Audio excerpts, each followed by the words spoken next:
go ahead and get into some of the stuff I wanted to talk about during this episode 3.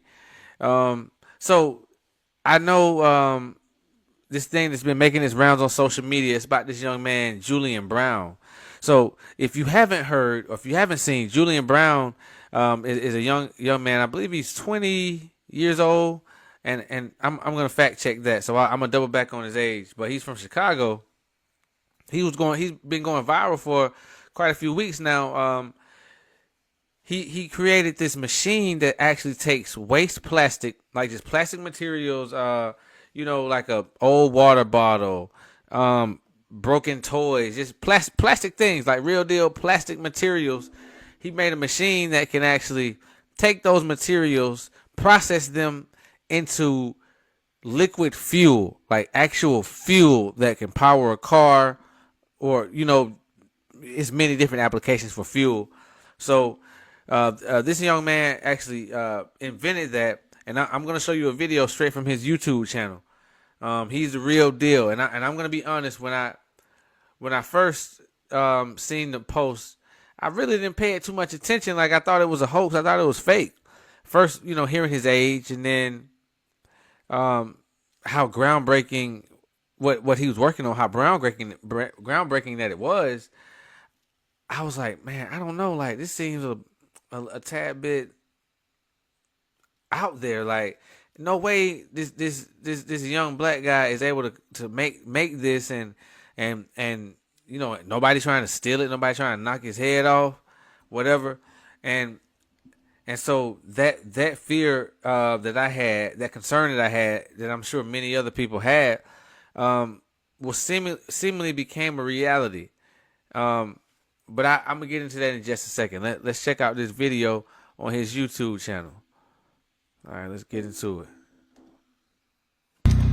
So I've created my own gas station that makes fuel from plastic waste. Okay. Let's go. Look at that. He putting the plastic in the tube, the long cylinder machine. It grinds the plastic and it processes it. Look at that. All those different parts, man. Like, come on, bro.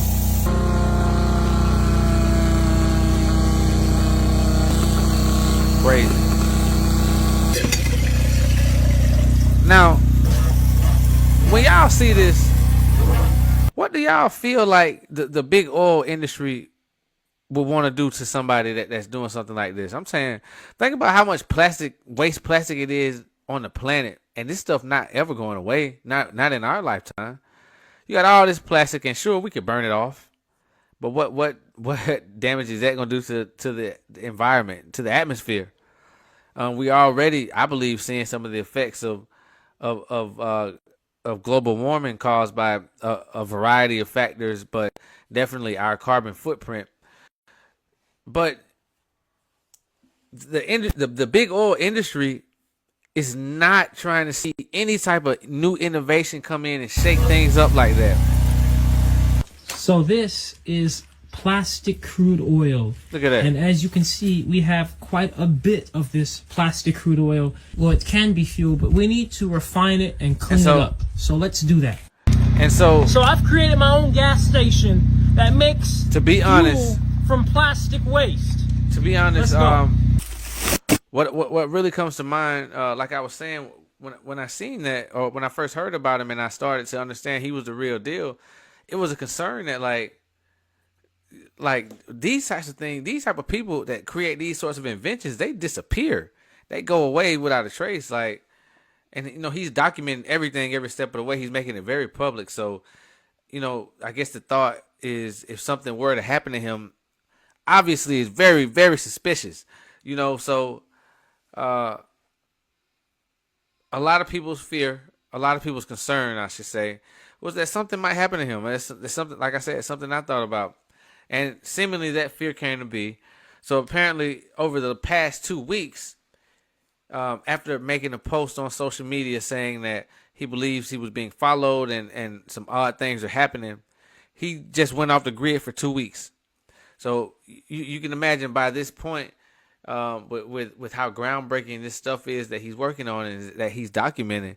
He has a pretty large following, people that are concerned, people that that care about his well being, and so going from posting out damn near daily to not making a bleep for 2 weeks, and knowing what he was working on, a lot of people were concerned, and so it that put social media in an uproar. Where's Julian Brown? Where's the guy that turns plastic into fuel? What happened? And that made its rounds really heavily over the last 2 days, I would say.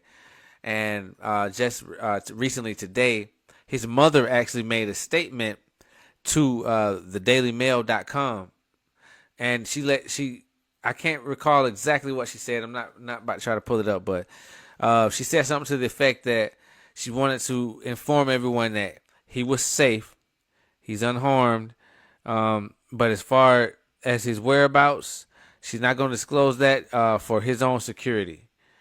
And so I guess we can all rest assured that he hasn't been taken off the map. We don't know for sure if any harm has come to him, if anybody made an attempt on him, or what the circumstances with his disappearing act are.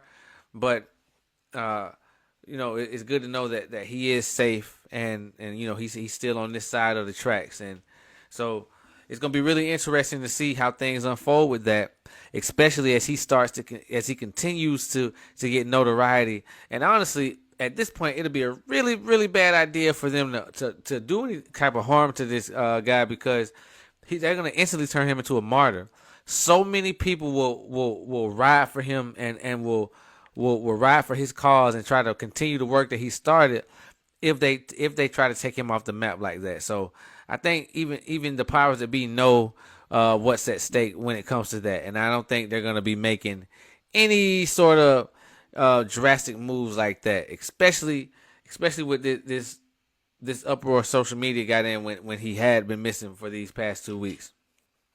I feel like that'll cause riots, all sorts of unwanted drama, and yeah, I think the powers that be probably gonna chill on that for now, and good idea. All right, so let's first give a big round of applause for my boy Julian Brown. Those major moves that he's making, this crazy groundbreaking invention, and for shaking up this industry that's been gridlocked for so long, that's not trying to see any new real faces in it, and definitely not trying to see anybody that's going to compete with the fossil fuels, because that's where they're winning. And so we just see what happened with that.